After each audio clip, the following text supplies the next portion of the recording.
அனைவருக்கும் வணக்கம். இன்னைக்கு நம்ம பார்க்க போகிறது சிவகார்த்திகேயன் நடிப்பில் வெளிவந்திருக்கும் மதராசி படத்தை பற்றி பார்க்க போகிறோம். அதுக்கு முன்னாடி என்னுடைய சேனலை இது வரைக்கும் சப்ஸ்கிரைப் பண்ணாதவங்க சப்ஸ்கிரைப் பண்ணுங்கள், லைக் கமெண்ட் ஷேர் பண்ணுங்கள். வாங்க இந்த படத்தினுடைய கதை என்னான்ட்டு பார்ப்போம்.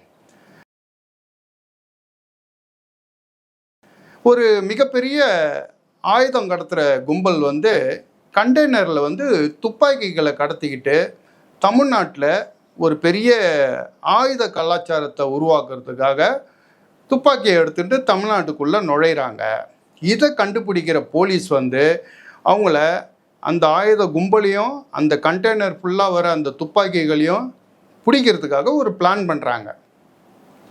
இதன் நடுவில் இந்த படத்தினுடைய கதாநாயகன் போலீஸுக்கும் இந்த ஆயுத கும்பலுக்கும் நடுவில் மாட்டிக்கிறார். இப்போ போலீஸுக்கும் அந்த ஆயுத கும்பலுக்கும் நடுவில் மாட்டிக்கிற இந்த கதாநாயகனால் இப்போ ஒரு மிகப்பெரிய பிரச்சனை ஏற்படுது. அதுக்கப்புறம் போலீஸும் இந்த கதாநாயகனும் சேர்ந்து இந்த ஆயுத கும்பலை எப்படி கண்டுபிடிச்சி முறியடிக்கிறாங்க அப்படின்றது தான் இந்த படத்தினுடைய கதை.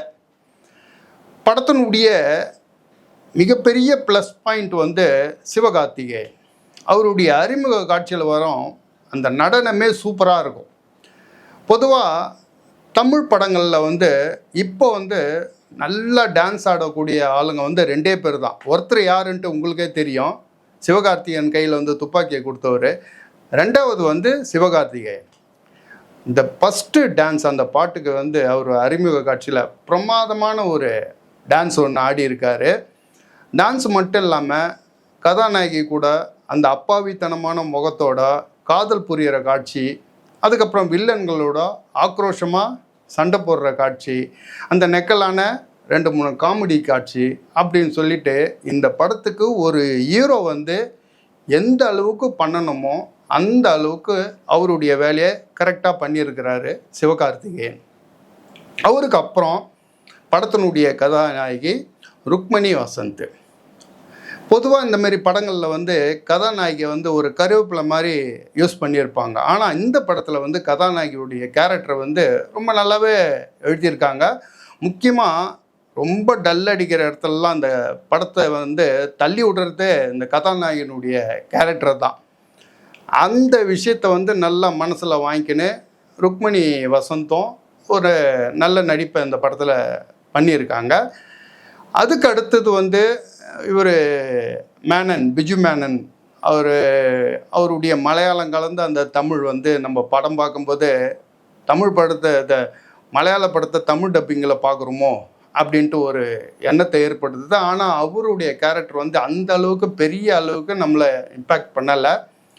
அவருடைய கேரக்டரும் அந்த அளவுக்கு நமக்கு ஒன்றும் அந்த அளவுக்கு இம்பேக்ட் ஆகலை.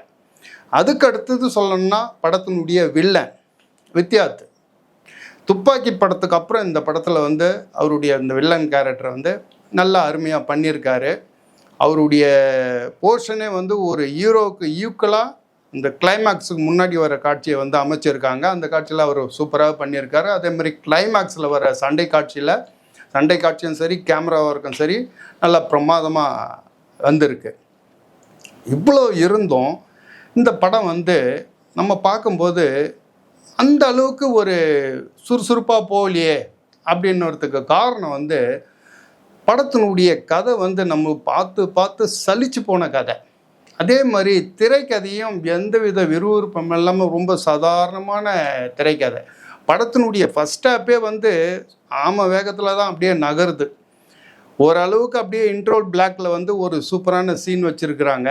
அந்த இன்ட்ரோல் பிளாக்ல அந்த சீனை வச்சு ஓரளவு ஃபஸ்ட் ஹாப்பை காப்பாற்றிடுறாங்க. நமக்கும் ஃபஸ்ட் ஹாப்பு ஓரளவு பரவாயில்ல போல் தெரியுது அப்படின்னு தோணுது. ஆனால் செகண்ட் ஹாப்பில் மறுபடியும் அதே மாதிரி அதே பழைய காட்சிகளை வச்சு இந்தமாரி கதையெல்லாம் எத்தனை படத்தில் தான் பார்க்குறது அப்படின்னு சொல்லிட்டு நமக்கு ஒரு சலிப்பே வந்துடுது. திரைக்கதையிலும் சரி ஒரு எந்தவித ஒரு சுறுசுறுப்பே கிடையாது. ஆனால் இந்த படம் பார்க்குறதுக்கு வர்றதுக்கே நம்ம ஒன்று முருகதாஸ்க்காக, இன்னொன்று சிவகார்த்திகேயனுக்காக. சிவகார்த்திகேயனை பொறுத்த வரைக்கும் அவருடைய போர்ஷனை கரெக்டாக பண்ணிட்டு போயிட்டார். ஆனால் முருகதாஸை பொறுத்த வரைக்கும் கதையிலையும் சரி திரைக்கதையிலையும் சரி அவர் கொஞ்சம் சரிக்கிட்டாரோ அப்படின்னு தான் இந்த படம் பார்க்கும்போது நமக்கு தோணுது. ரெண்டாவது வந்து முக்கியமான விஷயம், படத்துக்கு வந்து மியூசிக் வந்து அனிருத்தனுடைய பேக்ரவுண்டு ஸ்கோரும் சரி, பாடல்களும் சரி இந்த படத்துக்கு பெரிய அளவுக்கு கை கொடுக்கவே இல்லை. மொத்தத்தில் இந்த படம் எப்படி இருக்குதுன்னு என்ன கேட்டால், இந்த படம் முழுக்க முழுக்க சிவகார்த்திகேயன் ரசிகர்களுக்கு உண்டான படம், அவ்வளோதான். இந்த வீடியோ உங்களுக்கு பிடிச்சிருந்ததுன்னா மறக்காமல் லைக் பண்ணுங்கள். நம்ம அடுத்த வீடியோவில் பார்ப்போம். பை.